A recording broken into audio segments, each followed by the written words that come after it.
Hi, welcome to Sensation Part 3. Last time we talked about vision. Today in this part, we're going to talk about all the other senses. We normally think of having 5 senses, seeing, hearing, tasting, touching, smelling, but there are actually a few more than that, ones that I didn't even know existed.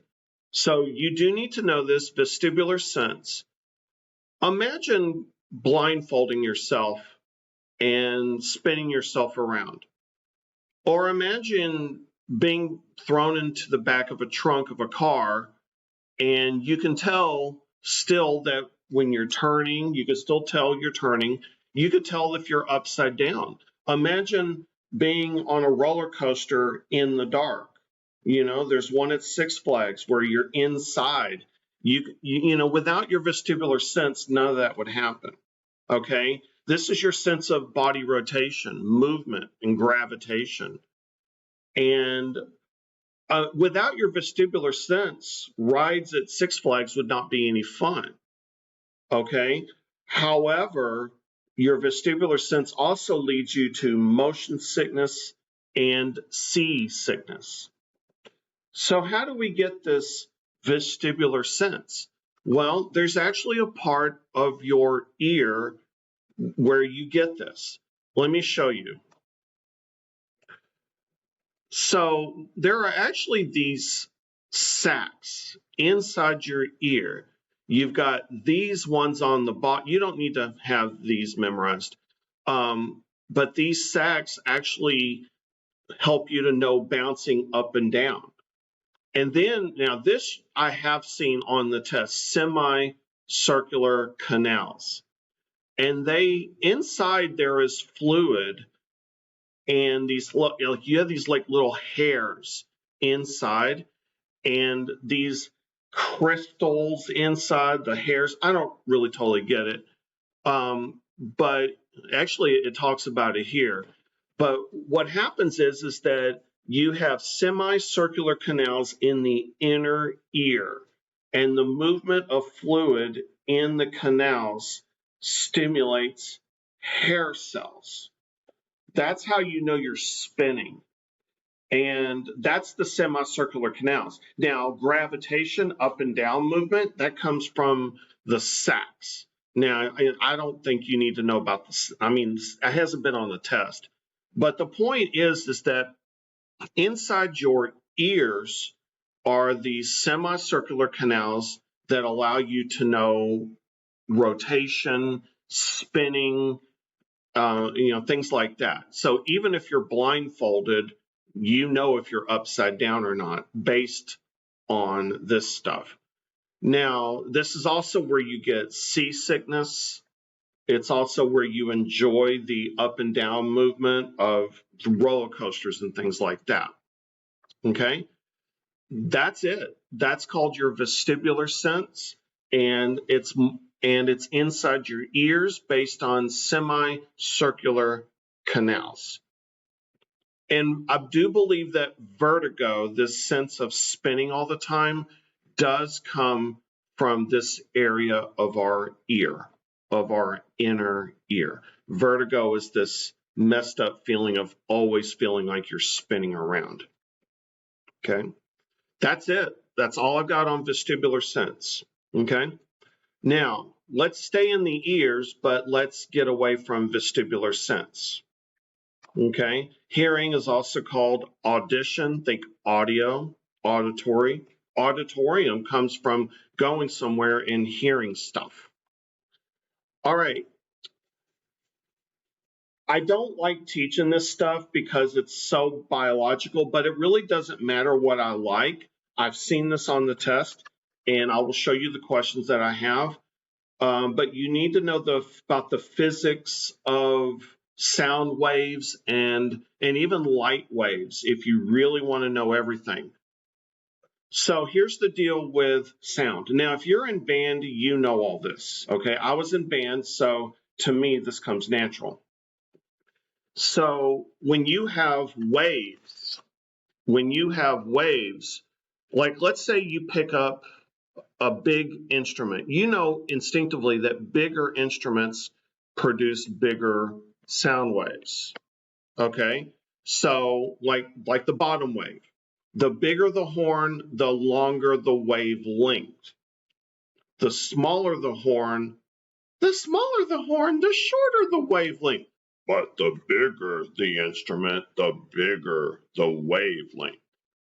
So when you have low pitch, you're going to have low wavelength. Okay? But if you're going to have high pitch, you're going to have high wavelength. So think of a piccolo or a flute versus a tuba. Okay? And honestly, that's how we get pitches of our own voice. When boys hit puberty, then their voice gets deeper, right? And that comes from testosterone hitting the voice box. Now, how loud is the sound? The loudness, the volume comes from amplitude. Amplitude. Now, for me, this is easy to remember, and I hope this makes sense. But think about an amplifier. An amplifier will take an instrument and make it louder. Imagine taking an acoustic guitar and playing in front of a stadium of people. You have to plug it into an amplifier. Amplitude is the volume of the sound. Wavelength determines the pitch. Also frequency. Frequency and wavelength go hand in hand though. All right. So think of all of these waves are moving, okay? And the frequency is how many peaks hit a certain spot at a time, like hitting your eardrum, for example. Frequency is how fast it hits. Frequency and wavelength in terms of sound they go hand in hand. Technically, they're different things, but as you can see, when it comes to sound, this is a higher pitch sound. This is a higher pitch sound, high frequency. But this is a lower pitch sound, lower frequency. Okay. So with a tuba, you would get lower pitch and lower frequency. But with a trumpet, you'll get higher pitch, higher frequency. French horns and flugelhorns would be somewhere in between. Okay. So again, amplitude is how loud the sound is. Think of an amplifier making a sound louder. All right, I hope you're getting this. I have only seen this on the test a couple of times. Okay. All right, so try this. George is at a concert when a flute player hits a very high note at the end of a song. Which of the following best explains why the pitch of the note sounds so high? Why does it sound so high? All right, the answer is it has a short wavelength and a high frequency. High frequency. Okay. Now, if you thought it was D, remember amplitude is volume. Amplitude is volume. All right, moving right along. All right, Julia is practicing her trumpet and produces a loud sound. Which of the following is best explanation for the loudness of the sound? All right, so loudness has nothing to do with wavelength. It's all about, the answer is amplitude. Think of an amplifier making it louder. Okay? All right, so, all right, this is the same question. All right, so let's talk about sound. I'm going to tell you more than you want to know about how we produce sound. Okay, so remember earlier with vision, transduction happens in the retina and maybe even in the fovea. Okay, I think fovea is just part of the retina.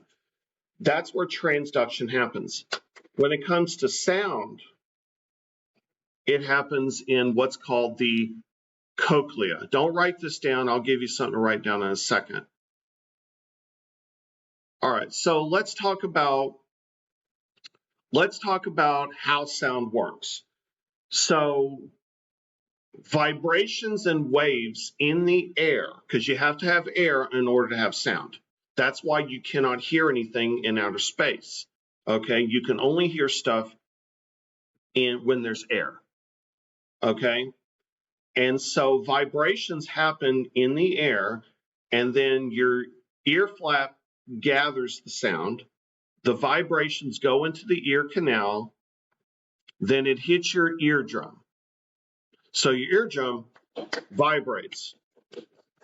And then those vibrations hit the bones. These are these bones right here. They're called ossicles. We'll write that down in a second. Okay? Anvil and a stirrup, those are ossicles. Those are the bones. So those vibrations are transferred to the cochlea. Now, forget about the semicircular canals. That's for God, can't even remember. That's for our vestibular sense.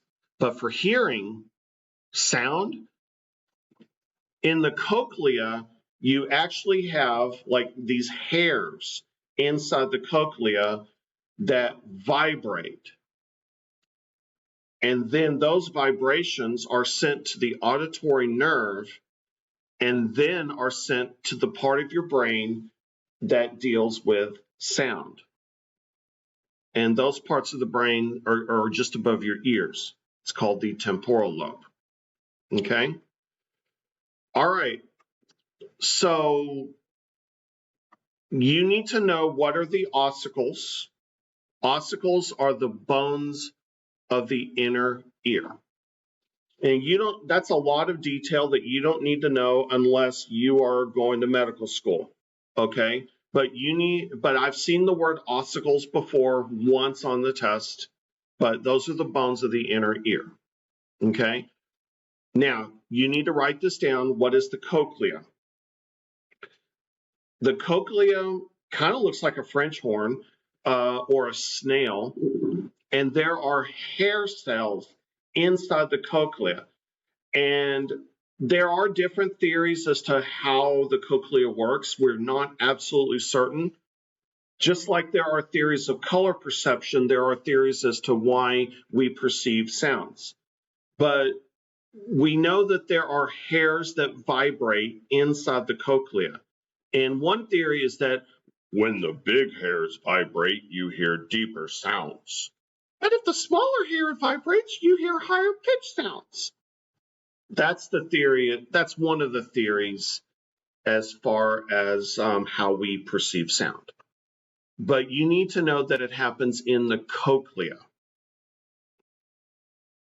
Okay? All right, moving right along. Keep in mind that the semicircular canals are close by, but that is for your vestibular sense, not hearing. All right. So again, sound hits your eardrum, and then the vibrations hit the ossicles, the anvil and the stirrup, and then those vibrations are transferred to the cochlea. That's hearing. Okay. All right. That's as good as I can do. And now, all right, one more thing, and I did mention this before. Why do we have two ears? It turns out that the reason we have two ears is that it helps us to determine where a sound is coming from. It's called sound localization. So if a sound hits your left ear just before it hits your right ear, then your brain knows that the sound came from your left. Now, I'll be honest with you, I've heard that if it's coming from the front or the back, it's harder to determine. But if it's coming from your side, then it's a lot easier to determine the location of where you just heard it. All right, that's all I've got on that. Moving right along. Okay. All right, let's try some questions, and I've got plenty of them. I hope I didn't go too fast, but let's try this. Balance is influenced by the what? Okay, so instead of balance, think of your vestibular system.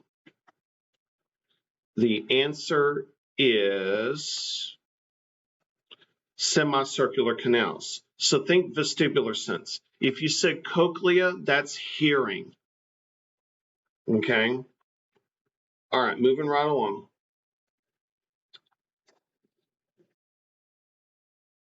Okay, a sound is often detected by one ear more intensely and a fraction of a second earlier than it is detected by the other ear. These cues can help individuals determine the what? The answer is location. If it hits your left ear a little sooner than it hits your right ear, then you'll know that the sound is coming from your left.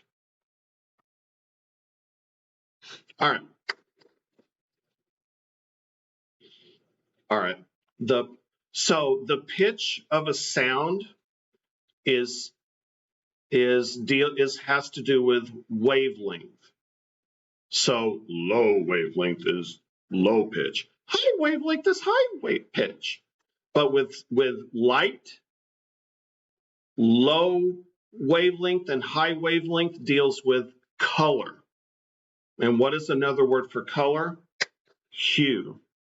I'm so mad at this question. Like now I got to teach hue. Maybe some of you know that. Okay. All right. Moving right along. Okay. Which of the following structures is part of the vestibular system? The answer is B. That's your semicircular canals. If you said D, that's your cochlea, and that deals with hearing. All A and E also deal with hearing as well. C, I don't know what C is. It could, anyway, all right. All right. The area A, labeled A, contains the what? All right, the answer is, all right, so D is the cochlea, B is the semicircular canals, E is the eardrum, A is the ossicles, the bones. All right, moving right along. By the way, I've only seen like one question on this ever. There's conduction hearing loss, which is damage to the ossicles, damage to the mechanics, like your eardrum or something like that, or to the ossicles. Sensory neural, nerves, that would be damage to the cochlea. And it turns out that if you have sensory neural hearing loss, you can get a cochlear implant. So you can actually get surgery. They'll go in and replace your cochlea with a robot, with a machine. And that will allow some deaf people to actually hear again. It's not for everybody. It depends on why you're deaf. Do you have conduction hearing loss, which is due to the bones or something like that? Or is it due to the cochlea? If it's to the cochlea, then you might can get a cochlear implant. That would be called sensory neural hearing loss. I've only seen this once on the test. I'll show you what I have. Okay? All right. Damage to which of the following best explains conduction deafness? All right, so let's go back. Conduction deafness. Conduction hearing loss would be to the mechanical system of the ear. So let's go back to the question. All right, give it a shot. The answer is, so the hammer, the anvil, and stirrup. Blame me if you got it wrong, but everything else would be like nerves, temporal lobe, that would be in the brain, so that would not be it. So this is actually to the bones, to the ossicles. All right, this is an old question. The general function of the bones in the middle ear is to what? All right, I explained it. I don't know if I explained it very well. It's not to protect the cochlea. It's about to transfer vibrations. So the answer is, yeah, transfer sound information from the tympanic membrane to the oval window. Whew, this is not fun. At least I don't. Anyway. All right, moving right along. Okay, that's it for hearing. Okay. All right, so let's talk about taste. Taste. Now, is it nature or is it nurture? It's both. It's both. Okay. By the way, smell and taste go hand in hand. If you don't believe me, hold your nose and try to taste something. Okay. And we all kind of know that. All right, write this down. Olfaction is smell. And so if you see anything having to do with the word olfaction, like olfactory bulb, that has to do with smell. And if you notice, I mean, if you've ever stuck something up your nose and then it came out of your mouth, then you know that they are related. That's why when you have a stuffy nose, you don't taste as well. Okay, so you know that your smell and your taste go hand in hand. In cooking, we call that aromatics. You want your food to smell good, and then that'll help the taste experience. We call this sensory interaction, and I have seen that word on the test, sensory interaction. Smell and taste interact. If something smells bad, it may not taste good. But honestly, there are some foods that don't smell good, but taste good. I mean, but then again, it's all a matter of personal preference.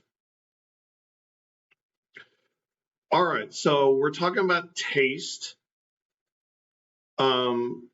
Taste and smell are chemical senses. It's a matter of, it's not like hearing, which hearing and sight are about physics, like waves in the air or in the sky, light waves and sound waves. But taste and smell are chemicals that hit your tongue or your nose. The fancy word for taste is called gustation. I think I've seen that maybe once, but we taste with our tongue. Now, there are bumps on the tongue called papilla. Those are not your taste buds, believe it or not. Your taste buds are much smaller than that, and they are on the papilla. I don't know if I've seen that on the test or not. Okay, so moving right along. So you do have papilla. You do have taste buds and more than just on your tongue, believe it or not. I have seen this on the test. It's kind of annoying, but you have sweet, salty, sour, and bitter. And for you foodies, you know that there's another taste, and that's called umami. Umami is this flavor that you get when you're eating Doritos. It's kind of like mushrooms are umami. MSG, monosodium glutamate. Okay. So those are your four major tastes. And I'm about to give you a question that's going to make you mad. So there is a nature aspect to taste, but there's also nurture, culture. Okay, what tastes good in your culture may not be in what's good in another person's culture. For example, in South America, in Peru, they roast guinea pigs. You think guinea pigs as a pet, but they roast them like it's nothing. And then we should eat bugs, but we don't. All right, moving right along.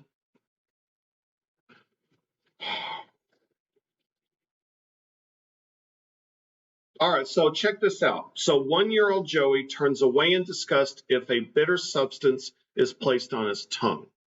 The reason for such a reaction is most likely what?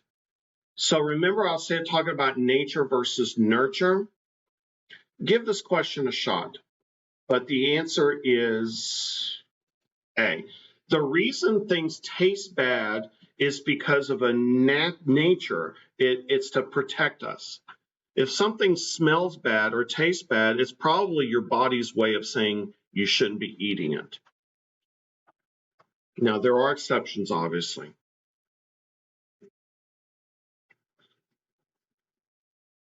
All right. I didn't talk about this. I don't really understand it, honestly, but there are people called super tasters, and they're actually hired by food companies to taste certain things. The answer is just give it a shot. Don't worry if you miss it. The answer is D. They have sensitive mouths, and that could be a good thing, and it can be a bad thing. Okay. And you don't learn to be a super taster from others. It's nature, it's not environment. Okay. All right. All right. I hope you can answer this one. I at least taught you this one. When Rosa has a cold, she cannot taste the flavor of her pizza. Which of these following psychological terms describes Rosa's inability to taste? Remember COVID? That was a big deal at the time. Okay.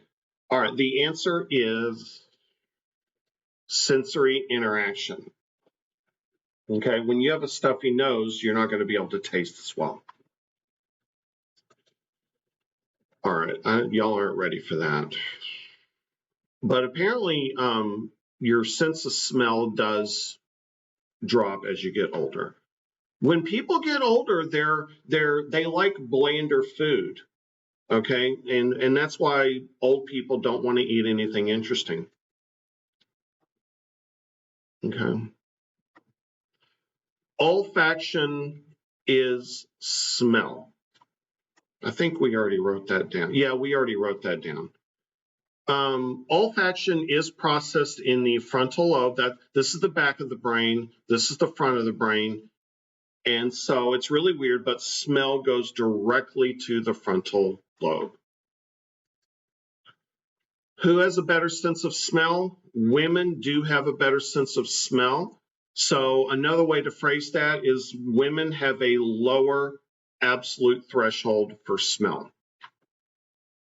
Okay. All right. I don't want to talk about this. Uh-oh. All right, moving right along. There is it's not on the test, but some animals do have pheromones, but we have not found any for humans. But I will tell you this, there's a lot of interesting things about human smell. For example, if you're on a date and they don't smell good to you, then you need to break it off because smell is an indicator of genetic compatibility. That's why your brother or your sister doesn't smell good to you. Okay? It's because, let's say you're a girl and you bring all your girlfriends and all your girlfriends come home. It's like, oh, your brother's kind of cute. And you're like, oh my God, that's gross. And your brother smells bad to you. That is that's nature's way of saying, don't make babies with your brother. Same thing with your sister. You smell bad to them. They smell bad to you. Okay. So there is some interesting things about smell with humans, but not pheromones. Other animals have pheromones, but we haven't found any for humans. So I know I know I went kind of fast, but what is olfaction? It should be in your notes. Olfaction, receptors for olfaction are located where? The answer is olfaction is smell, gustation is taste. So it's not B, it's C. Olfaction is smell. All right, I don't want to do this question. All right, there's also something called kinesthetic sense. If you were, so let's say you get pulled over and you're doing a sobriety test and the cop says, okay, hold out your arms and then touch your nose with your right hand.